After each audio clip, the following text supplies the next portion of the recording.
Hey there, welcome to the latest edition of Castanet's Week in Review. I'm Brayden Ursel, and I've got all the details surrounding the Okanagan's top stories from the past week, including the reopening of Highway 3 after a rockslide shut down the road over the weekend. Vernon RCMP arrested a man in connection to a fatal hit and run. An ultra-endurance athlete in Kelowna is preparing for her next big quest. And finally, Remembrance Day ceremonies were held across the country, including in Kamloops, where hundreds of people came out to show their respects.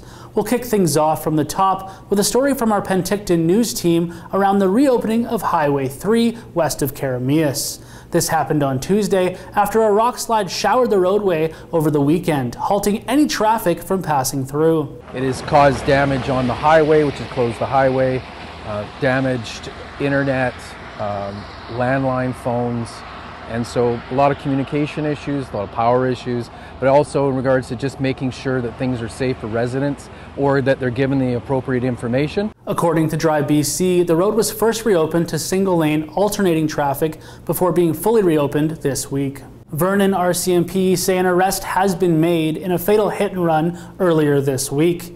In the early hours of Monday morning, police responded to a crash on 25th Avenue, which involved a pedestrian who died at the scene. Police told Castanet investigators were able to determine the make and model of the vehicle from debris at the crash site.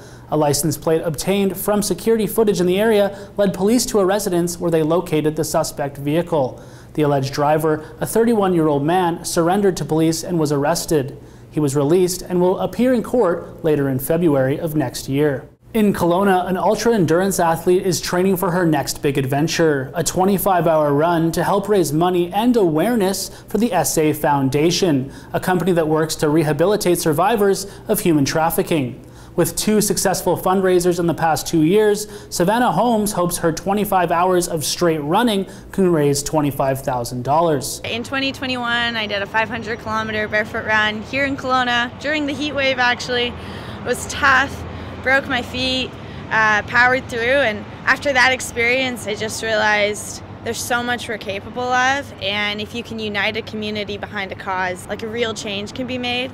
And then in 2022, I cycled 1,000 kilometers for survivors of childhood sexual abuse. So it's just kind of been a snowball effect. You do it once, it works, it's awesome, so why not do it again? The big run happens on December 2nd and 3rd at Kelowna's Bentley Park. People all across Canada attended Remembrance Day services on Saturday to pay their respects to fallen soldiers of the past who paid the ultimate sacrifice for the freedoms Canadians have today.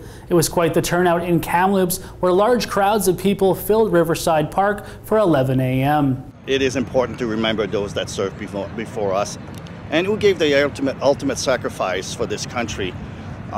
Many of us served for many years, and many Canadians, men and women, have served this country to maintain our peace and freedom.